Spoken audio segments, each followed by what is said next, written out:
ಬಹಳಷ್ಟು ಜನ ಚೀಟಿ ವ್ಯವಹಾರದಲ್ಲಿ ತೊಡಗಿಸ್ಕೊಂಡಿರ್ತೀರಿ, ಚೀಟಿ ಹಾಕಿರ್ತೀರಿ, ತುಂಬಾ ಜನ ಮೋಸನೂ ಹೋಗಿರ್ತೀರಿ. ಅಂಥದ್ದೇ ಒಂದು ಸುದ್ದಿ ಇದು. ಚೀಟಿ ಹೆಸರಲ್ಲಿ ಕೋಟಿ ಕೋಟಿ ಕೊಳ್ಳೆ ಹೊಡೆದು ಮೋಸ ಮಾಡಿರೋ ಘಟನೆ ನಡೆದಿದೆ. ಬಳ್ಳಾರಿಯಲ್ಲಿ ಮಹಾ ಮೋಸ ಆಗಿದೆ. ಹಣ ಕಳ್ಕೊಂಡವ್ರು ಈಗ ಕಂಗಾಲಾಗಿದ್ದಾರೆ. ಶಾಸಕ ಭರತ್ ರೆಡ್ಡಿ ಜೊತೆ ಬ್ರೂಸ್ಪೇಟೆ ಠಾಣೆಗೆ ಸಂತ್ರಸ್ತರು ಭೇಟಿ ಕೊಟ್ಟರು. ಹೂಡಿಕೆ ಮಾಡಿದ ಹಣದೊಂದಿಗೆ ಎಸ್ಕೇಪ್ ಆಗಿದ್ದಾನೆ ವ್ಯಕ್ತಿ. 2 ತಿಂಗಳ ಹಿಂದೆ ಚೀಟಿ ಹೆಸರಲ್ಲಿ ನಡೆದಿರೋ ಮೋಸ ಇದು. ವೆಂಕಟೇಶ್ ಅನ್ನೋ ವ್ಯಕ್ತಿ ಮೋಸ ಮಾಡಿರೋದು. ಹೆಚ್ಚುವರಿ ಬಡ್ಡಿ ಹಣ ಕೊಡ್ತೀನಿ ಅಂತ ಆಸೆ ತೋರಿಸಿ 6 ತಿಂಗಳಿಂದ ಹೂಡಿಕೆ ಮಾಡಿಸ್ಕೊಂಡು 100 ಕೋಟಿ ವಂಚನೆ ಮಾಸೋ ಮುನ್ನವೇ ಮತ್ತೊಂದು ಫ್ರಾಡ್ ನಡೆದಿದೆ. ಬಳ್ಳಾರಿಯ ಹವಂಭಾವಿ ಪ್ರದೇಶ ನಿವಾಸಿ ವೆಂಕಟೇಶ್ ಮಹಾ ಮೋಸ ಮಾಡಿದ್ದಾನೆ. ವೆಂಕಟೇಶ್ ಜೊತೆಗಿದ್ದ ಸಲೀಂ, ಸಚಿನ್ ಮತ್ತು ಪತ್ನಿ ಸಹೋಜಾ ಕೂಡ ಎಸ್ಕೇಪ್ ಆಗಿದ್ದಾರೆ. 700ಕ್ಕೂ ಹೆಚ್ಚು ಜನರಿಂದ ಚೀಟಿ ಹಣ ಕಟ್ಟಿಸ್ಕೊಂಡು ಮೋಸ ಮಾಡಿದ್ದಾರೆ. ಚೀಟಿ ಎತ್ತದವರಿಗೆ ಹಣ ನೀಡೋ ಮುನ್ನವೇ ವಂಚಕ ನಾಪತ್ತೆಯಾಗಿದ್ದು 10,000ದಿಂದ 1 ಕೋಟಿಯವರೆಗೆ ಚೀಟಿ ನಡೆಸ್ತಾ ಇದ್ದ ವೆಂಕಟೇಶ್. ವ್ಯವಹಾರದಲ್ಲಿ ನಷ್ಟ ಆಗಿದೆ ಅನ್ನೋ ಮಾಹಿತಿ ಸಿಗ್ತಾ ಇದೆ. ನಷ್ಟ ಆಗಿದ್ರಿಂದ ನಾಪತ್ತೆ ಆಗಿದ್ದಾನೆ ಅನ್ನೋ ಡೀಟೇಲ್ಸ್ ಸಿಗ್ತಾ ಇದೆ. ಆದರೆ ಜನಕ್ಕೂ ಬುದ್ಧಿ ಇರ್ಬೇಕ್ರಿ. ಬಡ್ಡಿ ಆಸೆಗೆ ಬಿದ್ದವರು ಎಷ್ಟೋ ಜನ ಜೀವ ಕಳ್ಕೊಂಡವ್ರಿದ್ದಾರೆ, ಎಷ್ಟೋ ಜನ ಊರು ಬಿಟ್ಟವರಿದ್ದಾರೆ, ದೇಶ ಬಿಟ್ಟವರಿದ್ದಾರೆ. 2026ನೇ ಇಸ್ವಿಲಿದ್ದೀವಿ. ಇನ್ನೂ ನೀವು ಇಂಥವ್ರನ್ನೆಲ್ಲ ನಂಬ್ಕೊಂಡು ಮೋಸ ಹೋಗ್ಕೊಂಡು ಬಡ್ಡಿ ಆಸೆಗೋಸ್ಕರ ಈ ಥರ ಕಷ್ಟಪಟ್ಟು ದುಡಿದು ಕೂಡಿಟ್ಟಿರೋ ದುಡ್ಡನ್ನು ಕಳ್ಕೊಳ್ತೀರಾ ಅಂತ ಹೇಳಿದ್ರೆ ಅದಕ್ಕೆ ಹೇಳೋದು ಜನ ಮರಳೋ ಜಾತ್ರೆ ಮರಳೋ ಅಂತ ಹೇಳಿ. ಇಡೀ ಬಳ್ಳಾರಿಯಲ್ಲಿ ಒಬ್ಬನು ವೆಂಕಟೇಶ್ ಅವನು ಕಾನ್ಮ್ಯಾನ್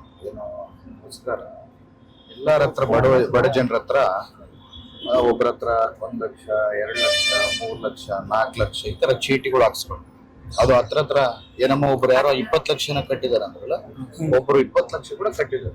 ಕೋಟ್ಯಾಂತರ ರೂಪಾಯಿ ಈ ರೀತಿಯಲ್ಲಿ ಬಡ ಜನರ ಹತ್ರ ಒಂದು ಹೊಡೆದು ಊರ್ ಬಿಟ್ಟಿಗ ಅವನು ಯಾರೋ ವೆಂಕಟೇಶ್ ಅವ್ರ ಹಳ್ಳಿಯ ಮತ್ತೆ ಅವರು ಮತ್ತೆ ಇನ್ನೊಬ್ಬ ಪಾರ್ಟ್ನರ್ ಸಲೀಮ್ ಅನ್ನೋ ಎಲ್ಲಾರು ಮೋಸ ಮಾಡಿ ನನಗೂ ಈ ವಿಚಾರ ಅಷ್ಟು ಗೊತ್ತಿರ್ಲಿಲ್ಲ.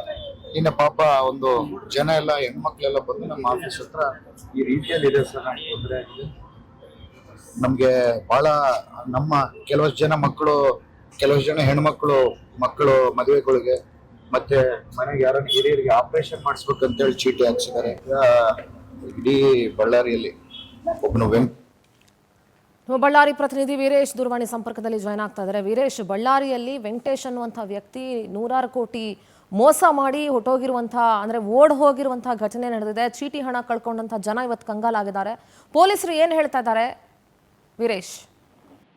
ಹೌದು ಸಿಂಧೂರ, ಈ ಒಂದು ಗಣಿ ಜಿಲ್ಲೆ ಬಳ್ಳಾರಿಯಲ್ಲಿ ಈ ಒಂದು ಚೀಟಿ ಪ್ರಕರಣಗಳು ದಿನಕ್ಕೊಂದು ತಲೆ ಎತ್ತುತ್ತಿವೆ. ಇದಕ್ಕೆ ಮುಖ್ಯ ಕಾರಣ ಏನಂದ್ರೆ, ಎಷ್ಟೇ ಸಾರಿ ಸುದ್ದಿ ಮಾಡಿ ಏನೇ ಒಂದು ವಿಚಾರವನ್ನು ಬೆಳಕು ಚೆಲ್ಲತಕ್ಕಂತ ಕಾರ್ಯ ಮಾಡಿದಾಗಿಯೂ ಸಹ ಜನರು ಅತಿ ಹೆಚ್ಚಿನ ಬಡ್ಡಿಗೆ ಏನು ಆಸೆ ಬಿದ್ದು ಈ ಮೋಸ ಹೋಗತಕ್ಕಂತಹ ಕ್ರಿಯೆಗಳು ನಡೀತಾ ಇರುವುದು ನೋಡಿದಾಗ ಎಲ್ಲೋ ಒಂದು ಕಡೆ ಜನರು ಎಚ್ಚೆತ್ತುಕೊಳ್ಳುವವರೆಗೆ ಈ ರೀತಿಯ ಘಟನೆಗಳು ನಿರಂತರವಾಗಿ ನಡೆಯುತ್ತವೆ ಅನ್ನತಕ್ಕಂಥದ್ದು ಮೇಲ್ನೋಟಕ್ಕೆ ಕಂಡು ಬರುತ್ತದೆ. ಅದರಲ್ಲಿ ಈ ಚೀಟಿಯ ವಿಚಾರವನ್ನು ನಾವು ನೋಡುವುದಾದರೆ ಸುಮಾರು 100ರಿಂದ 200 ಕೋಟಿಯಷ್ಟು ಹಣವನ್ನು ಸುಮಾರು 1000ದಿಂದ 1500 ಜನರಿಂದ ಈ ಒಂದು ಚೀಟಿ ವ್ಯವಹಾರದಲ್ಲಿ ಸುಮಾರು 10,000 ರೂಪಾಯಿಯಿಂದ ಕಟ್ಟಿಸಿಕೊಳ್ಳುವುದರಿಂದ 1 ಕೋಟಿವರೆಗೂ ಸಹ ಕಟ್ಟಿಸಿಕೊಳ್ಳತಕ್ಕಂತಹ ಕಾರ್ಯ ಮಾಡುತ್ತಿದ್ದಂತಹ ವೆಂಕಟೇಶ್ ಮತ್ತು ಆತನ ಪಾರ್ಟ್ನರ್ ಸಲೀಂ ಇಬ್ಬರು ಸೇರಿ ಸಾರ್ವಜನಿಕರಿಂದ, ಅದರಲ್ಲಿ ಏನು ಈ ಮಾಧ್ಯಮ ಮತ್ತು ಬಡತನ ವರ್ಗದಲ್ಲಿರತಕ್ಕಂತಹ ಈ ಒಂದು ಕೂಲಿ ಕೆಲಸ ಮಾಡತಕ್ಕಂಥವ್ರು, ಗಾರಿ ಕೆಲಸ ಮಾಡಿರ್ತಕ್ಕಂಥವ್ರು, ಹೋಟೆಲ್ ನಡೆಸತಕ್ಕಂಥವ್ರು, ಹೂ ಕಟ್ಟತಕ್ಕಂಥವ್ರು, ಈ ರೀತಿಯಾದಂತಹ ದುಡಿದು ತಿನ್ನುವ ವರ್ಗದಿಂದ ಚೀಟಿಗಾಗಿ ದುಡ್ಡನ್ನು ಹಾಕಿಸಿಕೊಂಡು ಹೆಚ್ಚಿನ ಬಡ್ಡಿಯ ಆಮಿಷನ್ನು ಒಡ್ಡಿ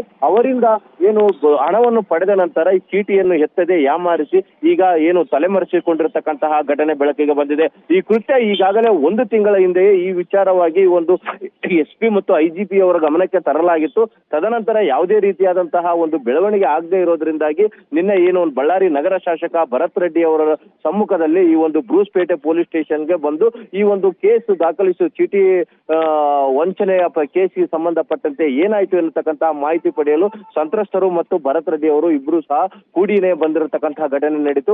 ಬಂದಂತಹ ಸಮಯದಲ್ಲಿ ಪೊಲೀಸರು ಈಗಾಗಲೇ ತಲೆಮರೆಸಿಕೊಂಡಿರತಕ್ಕಂತಹ ವೆಂಕಟೇಶ್ ಮತ್ತು ಆತನ ಪಾರ್ಟ್ನರ್ ಈ ಒಂದು ಸಲೀಂ ಇಬ್ಬರನ್ನು ಸಹ ಈ ಒಂದು ವಶಕ್ಕೆ ಪಡೆಯಲು ಬೇಕಾಗಿರತಕ್ಕಂತಹ ಎಲ್ಲಾ ಪೂರ್ವ ತಯಾರಿಯನ್ನು ಮಾಡಿಕೊಳ್ಳಲಾಗಿದೆ. ಈ ಒಂದು ಅವರನ್ನು ಪತ್ತೆ ಹಚ್ಚುವ ಸಲುವಾಗಿ ಈಗಾಗಲೇ ಬಲೆ ಬೀಸಲಾಗಿದೆ ಎನ್ನತಕ್ಕಂಥ ಮಾತನ್ನು ಹೇಳಿದ್ದಾರೆ. ಅದರ ಜೊತೆಯಾಗಿ ಯಾವುದೇ ಕಾರಣಕ್ಕೂ ಸಹ ಈ ರೀತಿಯಾದಂತಹ ಚೀಟಿಗಳನ್ನು ಮುಂದಿನ ದಿನಮಾನಗಳಲ್ಲಿ ಯಾರು ಸಹ ಹಾಕಬಾರದು ಎನ್ನತಕ್ಕಂಥ ಒಂದು ಖಡಕ್ ಆದಂತಹ ಎಚ್ಚರಿಕೆಯನ್ನು ನೀಡಿದ್ದಾರೆ. ಆಗ ಭರತ್ ರೆಡ್ಡಿ ಅವರು ಸಹ ಮಾಧ್ಯಮಕ್ಕೆ ಪ್ರತಿಕ್ರಿಯಿಸಿ ಈ ರೀತಿಯ ಒಂದು ನಂಬಿಕೆಯ ದ್ರೋಹದ ವಿಚಾರವಾಗ್ತವೆ ಈ ರೀತಿಯ ಚೀಟಿಗಳು.